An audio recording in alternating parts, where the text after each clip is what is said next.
कहानी का शीर्षक है प्रेम में परमेश्वर। इसके लेखक हैं लियो टॉलस्टॉय।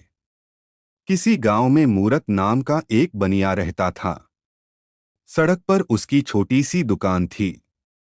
वहां रहते उसे बहुत काल हो चुका था, इसलिए वहां के सब निवासियों को भली भांति जानता था। वह बड़ा सदाचारी, सत्यवक्ता, व्यावहारिक और सुशील था। जो बात कहता उसे जरूर पूरा करता। कभी धेले भर भी कम न तोलता और न घी तेल मिलाकर बेचता। चीज अच्छी न होती तो ग्राहक से साफ साफ कह देता, धोखा न देता था। चौथेपन में वह भगवत भजन का प्रेमी हो गया था। उसके और बालक तो पहले ही मर चुके थे। अंत में 3 साल का बालक छोड़कर उसकी स्त्री भी जाती रही। पहले तो मूरत ने सोचा इसे ननिहाल भेज दूं, पर फिर उसे बालक से प्रेम हो गया। वह स्वयं उसका पालन करने लगा। उसके जीवन का आधार अब यही बालक था। इसी के लिए वह रात दिन काम किया करता था। लेकिन शायद संतान का सुख उसके भाग्य में लिखा ही न था। पल पलाकर 20 वर्ष की अवस्था में यह बालक भी यमलोक को सिधार गया। अब मूरत के शोक की कोई सीमा न थी। उसका विश्वास हिल गया। सदैव परमात्मा की निंदा कर वह कहा करता था कि परमेश्वर बड़ा निर्दयी और अन्यायी है, मारना मुझको चाहिए था। मार डाला युवक को, यहाँ तक कि उसने ठाकुर के मंदिर में जाना भी छोड़ दिया। एक दिन उसका पुराना मित्र, जो 8 वर्ष से तीर्थयात्रा को गया हुआ था, उससे मिलने आया। मूरत बोला, मित्र देखो, सर्वनाश हो गया। अब मेरा जीना अकारत है। मैं नित्य परमात्मा से यही विनती करता हूँ कि वह मुझे जल्दी इस मृत्युलोक से उठा ले। मैं अब किस आशा पर जीऊं? मित्र मूरत, ऐसा मत कहो। परमेश्वर की इच्छा को हम नहीं जान सकते। वह जो करता है ठीक करता है। पुत्र का मर जाना और तुम्हारा जीते रहना विधाता के वश है, और कोई इसमें क्या कर सकता है? तुम्हारे शोक का मूल कारण यह है कि तुम अपने सुख में सुख मानते हो, पराये सुख से सुखी नहीं होते। मूरत, तो मैं क्या करूं? मित्र, परमात्मा की निष्काम भक्ति करने से अंतकरण शुद्ध होता है। जब सब काम परमेश्वर को अर्पण करके जीवन व्यतीत करोगे तो तुम्हें परमानंद प्राप्त होगा। मूरत, चित्त स्थिर करने का कोई उपाय तो बतलाइए। मित्र, गीता, भक्तमालादि ग्रंथों का श्रवण, पाठन, मनन किया करो। ये ग्रंथ धर्म, अर्थ, काम, मोक्ष चारों फलों को देने वाले हैं। इनको पढ़ना आरंभ कर दो, चित्त को बड़ी शांति प्राप्ति होगी। मूरत ने इन ग्रंथों को पढ़ना आरंभ किया। थोड़े ही दिनों में इन पुस्तकों से उसे इतना प्रेम हो गया कि रात को 12-12 बजे तक गीता आदि पढ़ता और उसके उपदेशों पर विचार करता रहता था। पहले तो वह सोते समय छोटे पुत्र को स्मरण करके रोया करता था। अब सब भूल गया। सदा परमात्मा में लवलीन रहकर आनंदपूर्वक अपना जीवन बिताने लगा। पहले इधर उधर बैठकर हंसी ठट्ठा भी कर लिया करता था, पर अब वह समय व्यर्थ न खोता था। या तो दुकान का काम करता था या रामायण पढ़ता था। तात्पर्य यह कि उसका जीवन सुधर गया। एक रात रामायण पढ़ते पढ़ते उसे ये चौपाइयां मिलीं। एक पिता के विपुल कुमारा, कोई पृथक गुणशील अचारा, कोई पंडित कोई तापस ज्ञाता, कोई धनवंत शूर कोई दाता, कोई सर्वज्ञ धर्मरत कोई, सब पर पिथि परीति सम होई। अखिल विश्व यह मम उपजाया, सब पर मोहि बराबर दाया।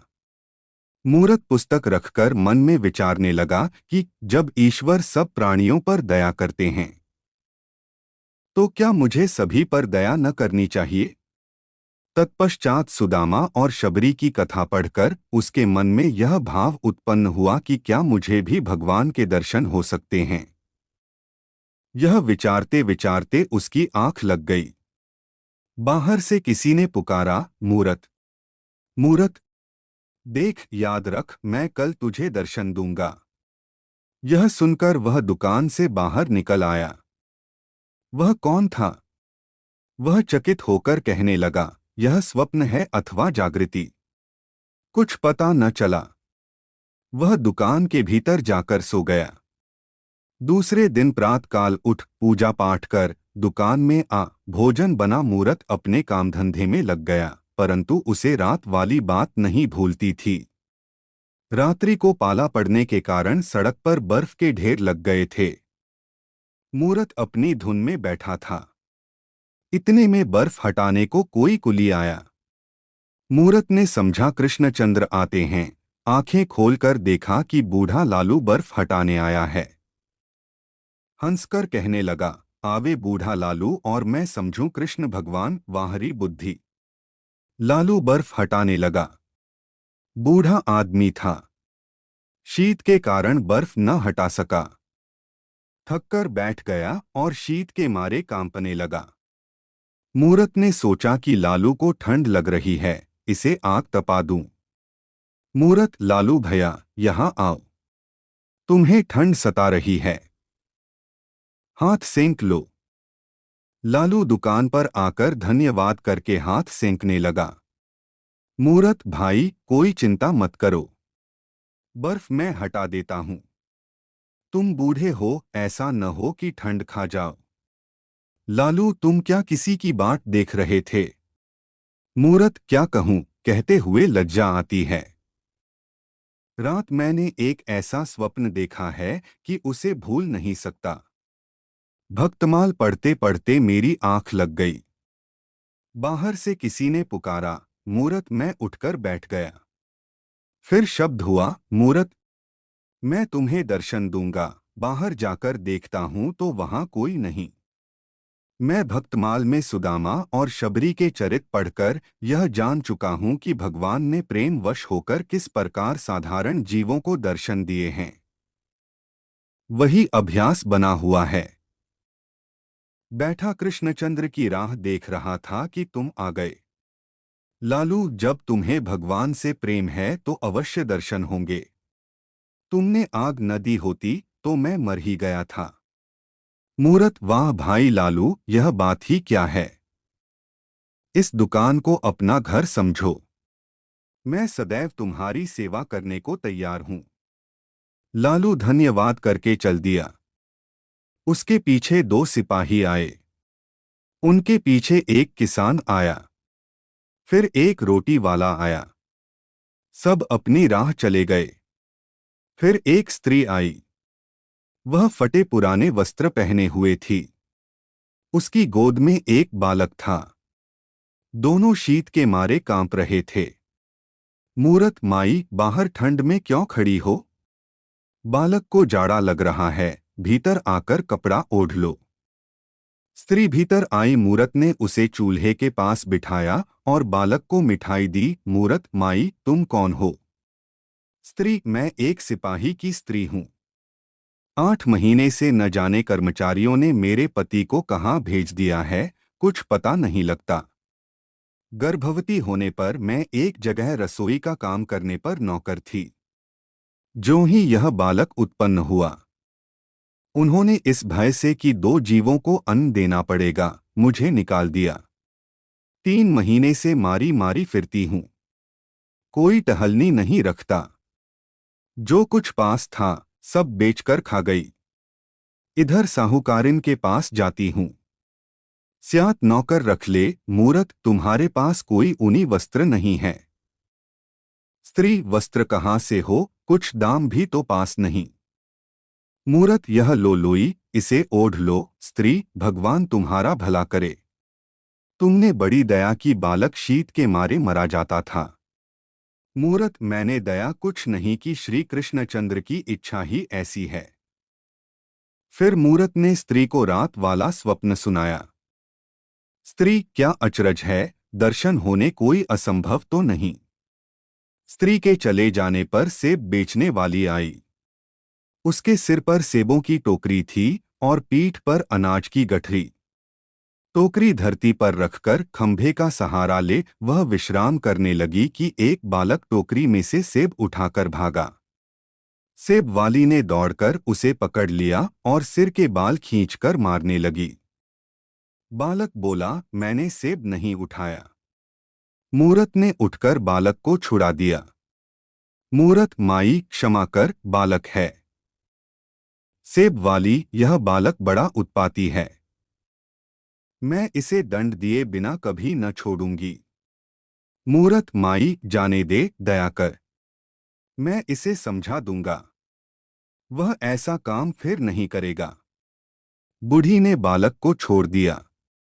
वह भागना चाहता था कि सूरत ने उसे रोका और कहा, बूढ़ी से अपना अपराध क्षमा कराओ और प्रतिज्ञा करो कि चोरी नहीं करोगे। मैंने आप तुम्हें सेब उठाते देखा है।